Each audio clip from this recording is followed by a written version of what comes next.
शेरों के झुंड का नेतृत्व करने के लिए कोई भेड़ बकरी जैसे स्वभाव वाला बैठ जाए, नेतृत्व करने वाला, तो सब भेड़ बकरियां बन जाएंगे। शेर भी भेड़ बकरी, वही सिंहासन होता है, उस पर दूसरे लोग भी बैठे और उस पर शेर भी जाकर बैठे, तो देखो तो सही क्या फर्क पड़ता है।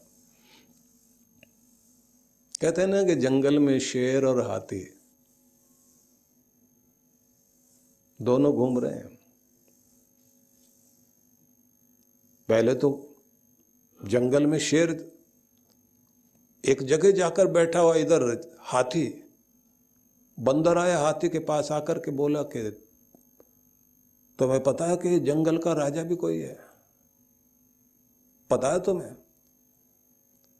हाथी ने उसको सूंड में लपेट कर दूर फेंक के मारा, बोले हमको नहीं पता। अब बंदर उधर से कहता है कि अगर नहीं मालूम था उठा के क्यों फेंकते हो? बोले इसीलिए बताया कि हम भी कुछ हैं। लेकिन इतना बहादुर शक्ति रखने वाला हाथी भी, उसके ऊपर भी कोई शासन करने वाला, उसको भी डराने वाला कोई बैठ जाता है, वो शेर है। कारण क्या है कि सारे हाथी रात में जब सोते हैं तो एक हाथी खड़ा होकर के पहरा देता है, और कहीं कहीं झुंड में तो दो होते हैं, एक इस साइड में एक उस साइड में, दोनों खड़े रहते हैं, बाकी सोते रहते हैं। शेरों का झुंड चाहे दिन में हो या रात में हो, आराम से सोते रहते हैं, उनको कोई परवाह नहीं है। दिलेरी अपनी है, निश्चिंता अपनी है। जिसके अंदर डर है और डर करके सोता हो, डर करके जागता हो, वो शेर नहीं हो सकता, वो राजा नहीं हो सकता। और डर पर जो काबू पा सके वही तो है ना।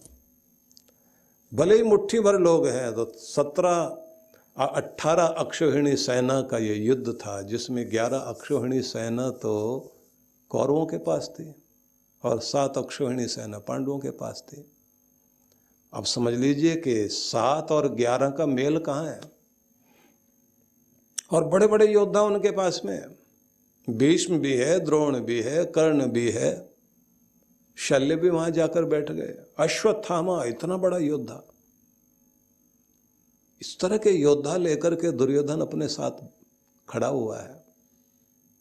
एक अकेला कर्ण पूरे युद्ध को जीत सकता है, एक अश्वत्थामा अकेला जीत सकता है, द्रोणाचार्य का मुकाबला नहीं कर सकते। भीष्म 10 दिन तक तो भीष्म ही लड़ते रहे। 18 दिन के युद्ध में 8 दिन में सारे के सारे खत्म हुए, 10 दिन तक तो जो है दादाजी लड़ते रहे। दादाजी ने कहा कि मैं भी अगर इधर खड़ा हूं तो पोते सारे के सारे जमीन पर गिराकर दिखा दिए उन्होंने। ये तो कृष्ण की नीति थी कि धर्म का साम्राज्य, अच्छाई का साम्राज्य अगर लाना है तो जिस हथियार से वो लड़ रहे हैं उसी हथियार से हमें भी लड़ना पड़ेगा। हमारे देश में यही तो समस्या रही है। दूसरे लोग बंदूक और तोपे लेकर आते रहे, हम लोग धनुष बाण लिए खड़े हैं। वे तेज चलने वाले अरबी घोड़े लेकर के आए थे, हम लोग जो है हाथी पर बैठे हुए थे यहाँ। परिणाम यह हुआ कि एक हाथी की आंख में तीर मारा, वो अपने ही सैनिकों को और अपनी ही सेना को कुचलता हुआ निकलने लगा। सारे हाथी ऐसे करते रहे। शक्ति को संगठित करना, अगर अपने देश को भी सुरक्षित करना, तो ये बात ध्यान रख लेना कि कृष्ण नीति को पकड़ना पड़ेगा। और कृष्ण नीति को अगर किसी ने पकड़ा बाद में, तो चाणक्य ने पकड़ा, खंड खंड भारत को अखंड कर दिया। और उसके बाद में अगर किसी ने पकड़ा है तो आप देखिए शिवाजी महाराज। और बाद में थोड़ा थोड़ा जो है जिन्होंने प्रयोग किया वो था सरदार वल्लभ भाई पटेल। साधारण वस्त्र पहनकर एक चश्मे, अपने चश्मे की एक तरफ की कमानी टूटी हुई, धागा बांध रखा बीच में, ये थी सरदार पटेल। उनकी बेटी जो साड़ी पहने हैं उसमें पैच लगे हुए हैं बीच बीच में। इतना समय नहीं मिला उनको, अपने हाथ से सूत काटते थे ना बैठ के, उसी से कपड़े बनते थे। और अपने पिता की सेक्रेटरी बन करके उनकी बेटी साथ में काम करती थी। कहाँ मिलाना, कैसे क्या करना, क्या कब उनको चाहिए, क्या उनका ध्यान रखना। लेकिन बाहर से कैसे भी लगते हो, अंदर से कितनी बलिष्ठ आत्मा थे कि सारे भारत को एक कर गए। और आज अगर भारत का झंडा ऊंचा दिखाई दे रहा है तो उस झंडे, ऊंचे झंडे में जो डंडा दिखाई देता, लगता सरदार पटेल ही खड़ा हुआ है। आप सब सोच रहे होंगे गीता पढ़ते पढ़ते, बोलते बोलते आज मैं किस तरफ चल पड़ा हूं। कृष्ण को समझना आसान बात नहीं, सुदर्शन चक्रधारी है, लेकिन हम तो बंसी वाला बोलते हैं उनको। मधुर बंसी के तान बजाते हैं, मुरली बजाते हैं, मुरली मनोहर है, लेकिन मुरली बजेगी तभी जब शांति होगी। अगर शांति है ही नहीं तो आप अपनी मुरली का करोगे क्या? तुम्हारी मुरली छीन ले जाएगा कोई। मुरली कब बज सकती है? जब आप अपने चारों तरफ एक सुंदर, शांत और सुखद वातावरण बना सके, जिसमें भले भोले लोग भी शांति से रह सकें और दुष्ट लोग जो कांपें कि गलत काम नहीं करना चाहिए। पुलिस वाला आके बोलता है कायदे में रहोगे तो फायदे में रहोगे। और कायदे में रखने के लिए हाथ में दंड दिया हुआ, सबके हाथ में डंडा है। दंडम धर्मम विदुर्बोधा। ज्ञानी लोग यही कहते हैं दंड ही धर्म है, जहां पर डंडा ठीक ढंग से चल रहा है। क्योंकि झंडा ऊंचा होने का, जिनका डंडा ऊंचा है, जिनका डंडा ऊंचा नहीं तो उनका झंडा कहां। महात्मा गांधी जिस समय अपना आंदोलन चला रहे थे देश की आज़ादी के लिए, तो चांदनी चौक से उनका जुलूस चला जा रहा था और बहुत लोग इकट्ठे हो रहे थे। उस जुलूस में एक गांव का आदमी भी शामिल था, आगे आगे महात्मा गांधी के चल रहा था। तो कुछ लोगों के तो बांस में झंडे लगे हुए थे, किसी ने सरिये के अंदर झंडा लगा रखा। तो एक गांव का आदमी था, वो अपने गांव से डंडा वंडा नहीं लेके आया, धान कूटने का मूसल लेके आया, उसमें झंडा लगा रखा उसने। अब मूसल इतना मोटा होता है उससे से जो ओखल में चलाते हैं ना, और वो भी लंबे वाला, उस पे उसने झंडा लगा रखा, कंधे पे रखा हुआ और आगे आगे चल रहा। बच्चे तमाशा देखने के लिए साथ साथ चल रहे हैं, क्योंकि उसके झंडे से ज्यादा उसका डंडा बड़ा समझ में आ रहा था बच्चों को। अब किसी ने उससे पूछ लिया कि ये तुम्हारा झंडा समझ में नहीं आया। बोले जो ऊपर वाला कपड़े वाला दिखाई दे रहा है ये तो गांधी है, और ये जो मूसल है ना ये मेरा पटेल है। और इस देश को इन दोनों की जरूरत है। एक तरफ शांति देने वाला ये कपड़ा भी चाहिए, ये मान है हमारा, इस गांधी की भी जरूरत है, लेकिन ये जो मोटा मूसल है ना पटेल की भी जरूरत है। जो उससे ऊपर वाले से मान सकते हैं ठीक है, जो नहीं मानते तो उनके लिए तो ये है ना, कुछ तो मूसल से ही मानते हैं ना। तो बात अलग तरह से हो सकती है, बात विनोद की हो सकती है, बात समझने की हो सकती है, बात रहस्य की हो सकती है, लेकिन फिर भी मैं आपसे ये कहना चाहता हूं कि कृष्ण भगवान ने उस समय क्यों उसको जागृत किया? क्योंकि वो कुरुक्षेत्र में खड़े थे, जो धर्म क्षेत्र था। धर्म क्षेत्र कुरुक्षेत्र, पहला श्लोक है ना, संवेता युयुत्सव। धृतराष्ट्र जब पूछते हैं उस कुरुक्षेत्र की, कुरुओं की भूमि में, जहां राजा कुरु ने कभी बहुत बड़े बड़े यज्ञ किए थे, जहां राजा कुरु ने किसी समय में जंगल काट करके उस धरती को सुखद धरती बनाया था, हरित धरती बनाया था, फसल देने वाली धरती बनाया था, बड़े बड़े यज्ञ हुए थे तो वो धर्म क्षेत्र रहा है। तो इसलिए उन्होंने कहा कुरु भूमि थी वो। उस कुरु भूमि में जो धर्म भूमि थी, उसमें जाकर न्याय के लिए लड़ने के लिए दोनों पक्ष के लोग चले गए। तो बताओ तो सही कि हुआ क्या? तो संजय उस समय जो है सारी ये गीता उसी के मुख से धृतराष्ट्र सुन रहे थे, क्योंकि कृष्ण बोल रहे हैं अर्जुन को, और जो वहाँ आंखों देखा हाल है वो सुना रहे हैं संजय। आजकल आप लोग समझ लीजिए, जो आप बैठे हुए अपने घर में, तो आपका टीवी संजय है, ये मेरा माइक और आपका टीवी, ये दोनों के दोनों मिलके संजय हैं, और ये जो बीच में कैमरा लगा हुआ है इसको आप जो है ना आँख समझ लीजिए, इससे वो देख रहा आंखों देखा हाल बताया जा रहा है। तो आनंद धाम की भूमि से जो संजय आपको भगवान श्री कृष्ण की गीता को सुना रहे हैं, आज ये चल रहा है तो उस समय वो चलता था। तो आपको बताना चाहता हूं कि धर्म क्षेत्र में धर्म की स्थापना करने के लिए श्री कृष्ण खड़े हुए हैं। कारण क्या है? क्योंकि उन्होंने ये कह दिया था कि जब तुमने मेरे से वचन लिया है कि कृष्ण मेरे साथ रहना और मेरे रथ पर बैठकर मुझे उधर लेकर चलना चाहिए जहाँ मुझे जाना चाहिए। देखा जाए तो सभी के भीतर में कृष्ण बैठे हुए, सभी के भीतर में गुरु बैठे हुए, सभी के भीतर परमात्मा है जो निर्देशन देने के लिए तैयार हैं। प्रत्येक व्यक्ति को हर दिन ये कोशिश करनी चाहिए कि अपने भीतर की आवाज़ को सुन सके। तो सबसे पहले तो हमको ये समझ में आ गया कि अच्छे लोगों के पास में ताकत होनी चाहिए, अच्छे लोगों के पास धन होना चाहिए, अच्छे लोगों के पास साधन होने चाहिए, अच्छे लोगों का संगठन होना चाहिए, क्योंकि वही दुनिया में अच्छाई को बढ़ा सकते हैं। और एक बात और ध्यान रख लीजिए, अच्छे लोग कौन? भीड़ से पूछा जाए कि आप अच्छे लोग हो या बुरे, तो सब लोग कहेंगे अच्छे। पूछा जाए आप अच्छे क्यों हो? आदमी कहेगा हम चोरी नहीं करते, तो बोले चोर नहीं हो, ये तो ये बात हो गई। हम बेईमानी नहीं करते, ठीक है तो आप बेईमान नहीं हो। हम धोखाधड़ी नहीं करते, तो ठीक है तो इसका मतलब है आप धोखेबाज नहीं हो। अच्छे कैसे हो ये बताओ। आदमी कहेगा कि ये सारी चीजें ही तो मिलके अच्छाई होती है। उत्तर इतना ही नहीं है, उत्तर ये है जो अच्छा करने के लिए कार्य करता हो।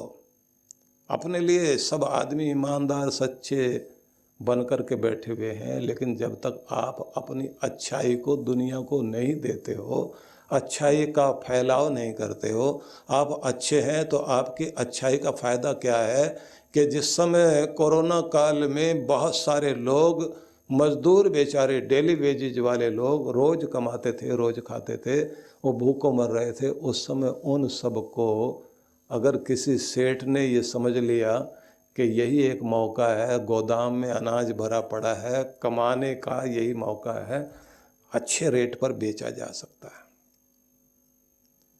खुद चोरी नहीं करता, बेईमानी नहीं करता, धोखाधड़ी नहीं करता, अपनी खुद की उसकी मेहनत से इकट्ठा किया हुआ उसका अनाज है, बेचना है उसने। लेकिन वो अच्छा आदमी नहीं। अच्छा तब होगा जब भूखे बच्चों के लिए उसके गोदाम से अन्न निकले और वो ये बोले, जैसे फ्रांस के एक धनपति ने बोला था। उसके मैनेजर ने कहा कि ये समय है कमाने का, लोगों को आज जरूरत है, जो रेट चाहो वो रेट मिल जाएगा, मुश्किल वक्त है ये। तो उस व्यक्ति ने क्या कहा था? उसने कहा था कि जब सबके लिए अच्छा टाइम था तब मैंने इन सब से बहुत कमाया था। आज कठिन दौर चल रहा है, आज कुछ और कमाने का दिन है, इंसानियत कमाने का दिन है, मैं एक अच्छा इंसान भी हूं, उस अच्छाई को बताने का दिन है। दुर्योधन अच्छा इंसान नहीं है जो दूसरों को जला के मारने की कोशिश करता हो, जो घर के कुल वधू को राज्यसभा में सम्मानित स्थान में वहां अपमानित करता हो। उसके हाथ में आप पावर देना चाहते हो, उसे जिताना चाहते हो, उसके लिए तुम जंगल में सब छोड़ करके भागकर तप करना चाहते हो।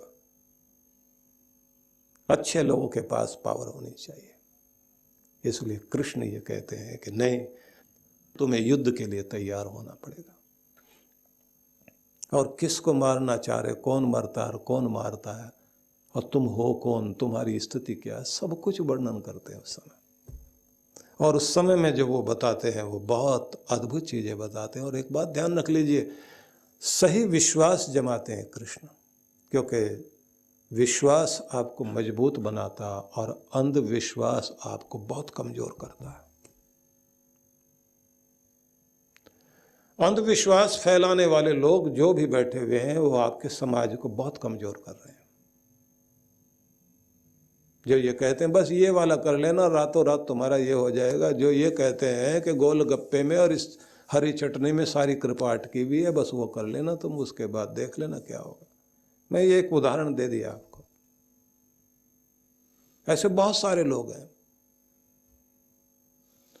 जो आपके समाज को कमजोर करने के लिए इस तरह की बातें, भोले वाले लोगों के लिए ऐसी बातें बोलते हैं जिससे उनको ही लगता है बस ऐसे कर लेने से ही तुम्हारे सारे दुख दूर हो जाएंगे, तुम्हारी कमजोरी दूर हो जाएगी, अमीरी आ जाएगी घर में।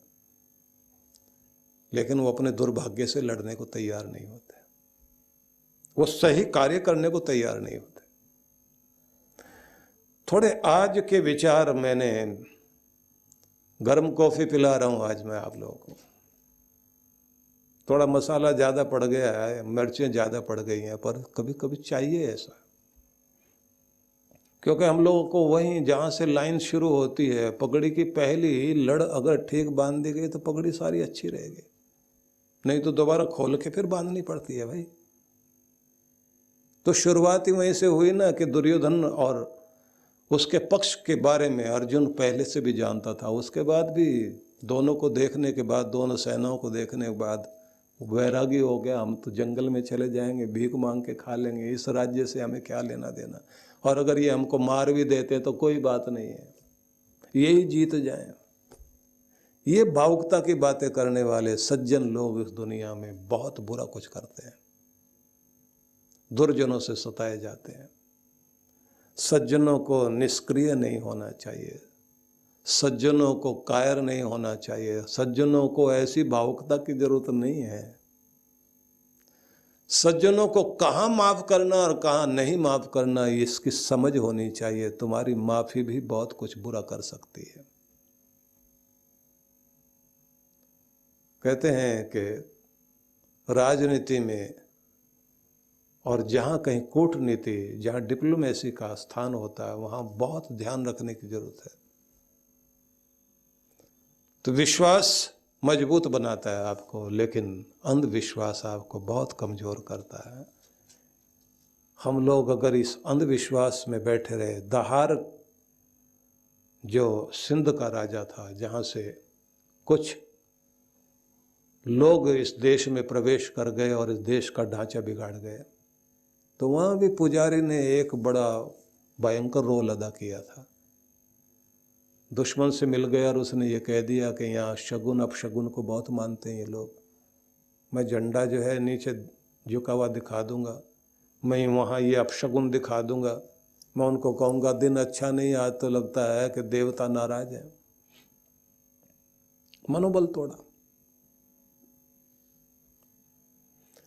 और अगर हम इस तरह से अपना मनोबल तोड़ते रहे, ये अंधविश्वास बनाते रहे, तो फिर ये बात ध्यान रख लेना कि दूसरे लोग हमारे सिर पर राज करेंगे। और किस तरह से वो करते हैं, जैसे आपके मंदिर लूटे गए, सोमनाथ को जब लूटा गया तो 700 ऊंट खच्चर घोड़े उन पर भर के यहाँ से सोना चांदी हीरे जवाहरात लेकर ले जाए गए बाहर।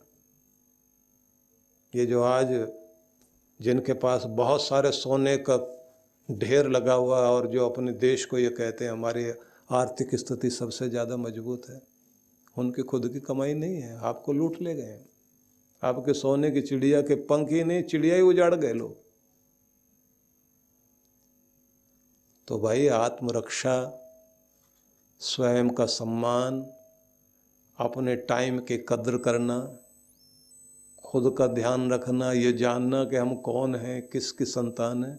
आपको बड़ा मजा आएगा आप अगर गीता को पढ़ें तो अर्जुन को कृष्ण भगवान ने अलग अलग बहुत सारे नामों से पुकारा, बहुत अलग अलग नाम से पुकारा। जैसे बच्चे दौड़ रहे होते हैं ना, आपका बेटा भी दौड़ रहा हो और वो जीतते जीतते और सबको पछाड़ते हुए आगे बढ़ रहा हो, तो आप कहते हैं शाबाश वीर, शाबाश शाबाश वीर, तो आप वीर कह करके बोलते हैं। और अगर कोई जो है वो कुछ भी ना करे, दब्बू, डरपोक, कमजोर, कायर, डफर, पता नहीं क्या क्या बोल देंगे आप। तो कृष्ण भगवान ने बहुत अलग अलग संबोधन दिए अर्जुन को। गीता को अलग अलग तरह से पढ़ के देखिए आप, क्योंकि ये 7 दिन आपके लिए कुछ अलग तरह से होने चाहिए थे।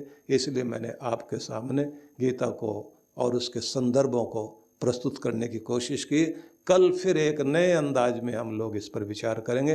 आप सबके लिए मेरी बहुत बहुत मंगल कामनाएं।